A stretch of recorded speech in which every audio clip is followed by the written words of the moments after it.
Alors voilà la planisphère céleste que j'avais déjà commenté, avec au centre la division du cercle en 12 secteurs égaux, euh, qui sont liés aux 12 signes zodiacaux, parce que les dessins que vous voyez là représentent les signes zodiacaux.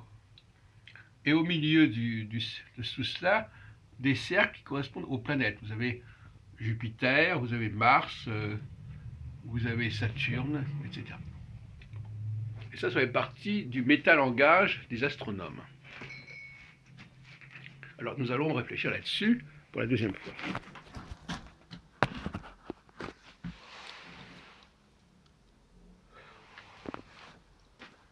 Ce métalangage des astronomes,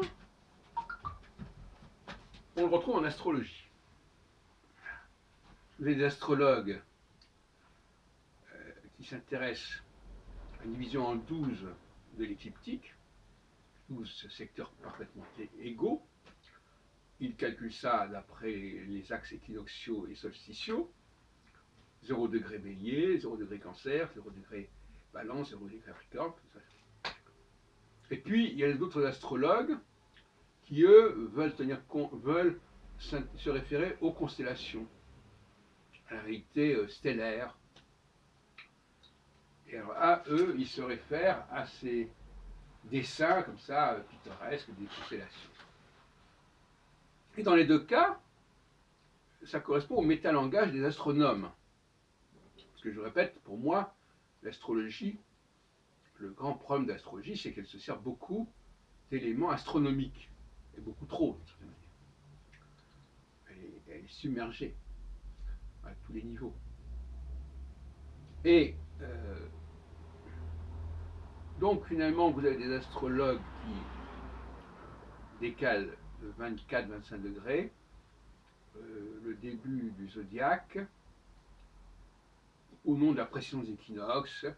Et d'ailleurs, ça renvoie aussi à la question des ères précessionnelles qui ont fait les choux gras de l'ère des Verseaux, etc. Auquel j'ai consacré d'ailleurs un ouvrage en 79, Aquarius ou la nouvelle ère du Verseau. Avec pas mal de monde comme collaborateur. Et donc,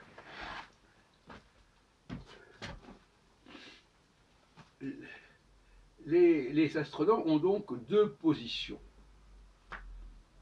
Dans un cas, il s'agit de situer les astres dans le ciel pour les observer, comme on situerait un magasin dans une ville, dans une rue donnée, près d'une station de métro donnée. Donc là, c'est simplement, on est dans la pratique, dans la pragmatique, voilà, bon, voilà, telle planète, il y a telle constellation qui s'appelle comme ça, les constellations étant inégales, bon, peu importe, voilà, c'est comme on dirait, dans tel arrondissement, ben, tous les arrondissements ne sont pas égaux. Hein, voilà, une forme, voilà, une dimension, etc.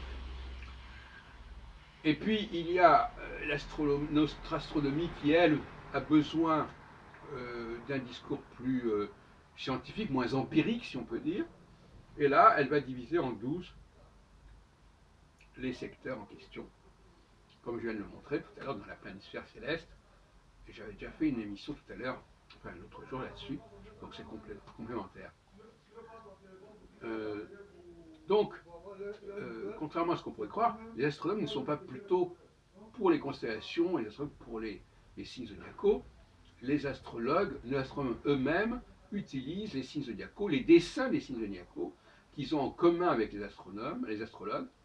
Ils utilisent les mêmes dessins des planètes, les glyphes des planètes. Tout ça, c'est les astronomes. Et les astronomes ne font que les utiliser. Et souvent, le malentendu, c'est qu'on croit que toutes ces informations-là, c'est la création d'astrologues. Ou alors on dit, oui, mais comprenez, à un moment donné, l'astrologie et l'astronomie ne faisaient qu'un. Plaisanterie.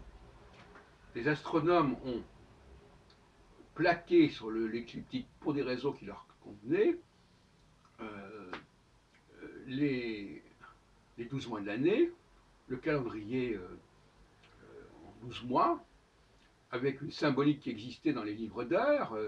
Hein, voilà, ils ont pris des livres d'heures, ce qu'on appelle les livres d'heures, c'est-à-dire des almanachs où il y avait, qu'on trouve d'ailleurs dans les cathédrales, sur les parvis des cathédrales, comme ça, on voit des travaux et les jours, on voit que pour tel mois, on y a telle activité, tel autre mois, il y a telle autre activité. Tout ça, ça a nourri, c'est la source du zodiaque. Bon, ils ont récupéré ça, parce que c'était convenable, il fallait bien donner des noms, donc ils ont donné aux 12 signes, si on peut dire, ils ont donné des noms qui étaient liés à des traditions de calendrier, de livres d'heures. Aux planètes, ils ont donné des noms mythologiques pour les anciennes planètes, mais surtout pour les nouvelles planètes aussi. Tout ça, c'est du travail des astronomes. Hein, c'est leur métalangage. Et les astrologues confondent le métalangage des astronomes avec la réalité astronomique. Or, tout ce qu'on vient de dire jusqu'à présent, les constellations, ce n'est pas une réalité astronomique. Les 12 signes, ce n'est pas une réalité astronomique. Hein, et la réalité astronomique, c'est la planète est à tel endroit, ou l'étoile est à tel endroit. C'est pas une réalité astronomique. Qu'on la situe dans un cadre, dans tel signe, dans telle constellation, ça c'est du métalangage. Et ça n'est pas, il faut relativiser tout ça.